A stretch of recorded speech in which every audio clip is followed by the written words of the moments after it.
Pour réaliser une pâte à choux, nous avons besoin d'eau, de lait, de sel, de sucre semoule, de beurre, de farine et d'œufs entiers.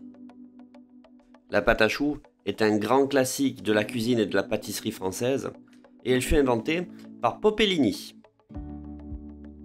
Cette recette de pâte à choux contient du lait qui pourrait être remplacé totalement par de l'eau uniquement. Néanmoins, le lait va apporter un peu plus de rondeur à la préparation, une légère coloration liée à la présence de lactose à l'intérieur du lait. Au vu des ingrédients utilisés, on peut donc observer une très grande proportion d'hydratation au sein de la recette. Ceci étant une condition de réussite au préalable, car en effet, c'est la quantité d'eau qui, se vaporisant, va permettre de faire gonfler les choux. Disposez donc dans la russe du lait, de l'eau, du sel, du sucre et du beurre taillé en petits cubes.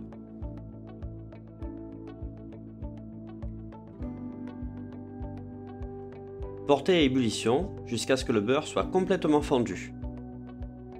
Veillez à ne pas faire bouillir l'eau de manière prolongée afin de ne pas modifier le rapport eau-farine. La température de l'eau ne doit pas être trop basse, sinon l'amidon contenu dans la farine aura du mal à gonfler et la préparation sera trop liquide.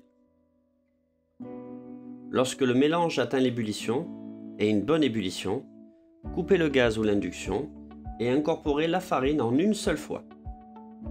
Farine qui peut bien entendu être tamisée.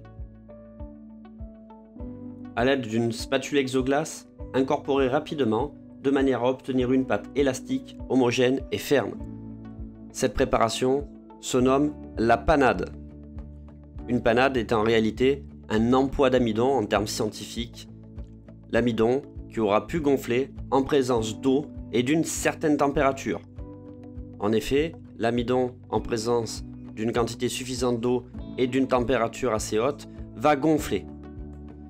Le fait d'avoir coupé l'induction ou le gaz, si vous réalisez cette préparation sur le gaz, va faire chuter légèrement la température de la panade et va ainsi limiter la formation de grumeaux.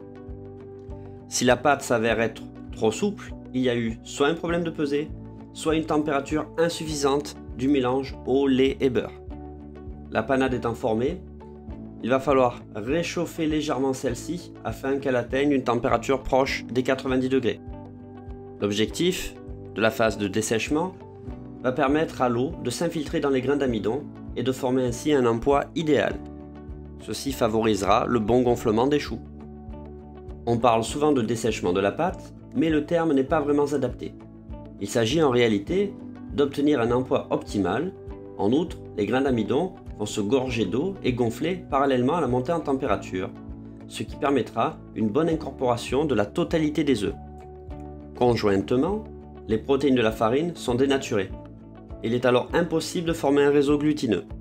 Si un paramètre du protocole de fabrication comme la bonne ébullition et le desséchage ne sont pas bien respectés, on ne pourra pas intégrer la totalité des œufs et la pâte ne pourra pas se développer correctement.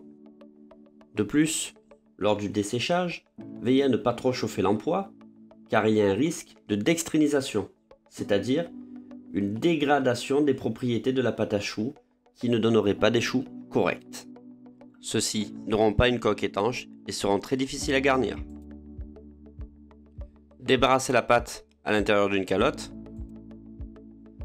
Battre légèrement les œufs à l'aide d'un fouet afin de les homogénéiser et de faciliter leur intégration. Intégrez les œufs graduellement en mélangeant vigoureusement, soit à l'aide d'une spatule exoglace, soit cette opération peut bien entendu se réaliser au batteur à la feuille, ce qui simplifiera grandement le mélange. Il faudra toutefois bannir l'utilisation du fouet, car celui-ci a tendance à cisailler la pâte et la liquéfier. La quantité d'œufs va donc dépendre de la manière dont l'emploi aura été desséché et de la bonne réalisation du protocole. L'objectif est de donner à la pâte une texture semi-épaisse. On dit que la pâte fait le bec, qui lui permettra de conserver la forme donnée lors de la cuisson. Une pâte trop liquide coulerait sur la plaque avant cuisson. Il est donc crucial de bien régler la viscosité de la pâte en surveillant sans cesse sa tenue. Certains professionnels, après l'ajout des œufs, mettent au point la pâte à choux avec du lait chaud. ceci n'étant ni plus ni moins qu'un ajout de liquide qui favorisera le lissage de la pâte à choux et permettra un bon gonflement des choux. La pâte à choux gonfle car elle est très humide et non parce qu'elle contient de l'air. Il n'est donc pas forcément utile d'utiliser un batteur pour y incorporer de l'air. Néanmoins, cela facilite grandement le mélange. Tant que l'empois est ferme, on peut ajouter des œufs. Quand la pâte commence à devenir plus souple, faire tout de même attention au dosage du dernier œuf. La pâte doit être suffisamment ferme pour conserver sa forme, mais elle doit également être suffisamment riche en œufs pour pouvoir gonfler. En effet, les œufs sont composés d'eau majoritairement, ce qui favorisera le bon gonflement des choux. Les œufs vont donc apporter de l'eau, mais également des protéines qui vont coaguler, servant ainsi de ciment à la masse. Puis, à la cuisson, les protéines de l'œuf coagulent, formant une croûte en surface, assurant l'armature de l'ensemble. Si par malheur le four est ouvert en cours de cuisson, l'armature ne peut se former correctement et le chou s'effondre. C'est la raison pour laquelle la cuisson d'une préparation à base de pâte à choux est toujours assez délicate. Quand la pâte est au point, elle fait le bec. La pâte s'écoule lentement, mais reste en partie sur la spatule. Elle ne doit pas être trop liquide.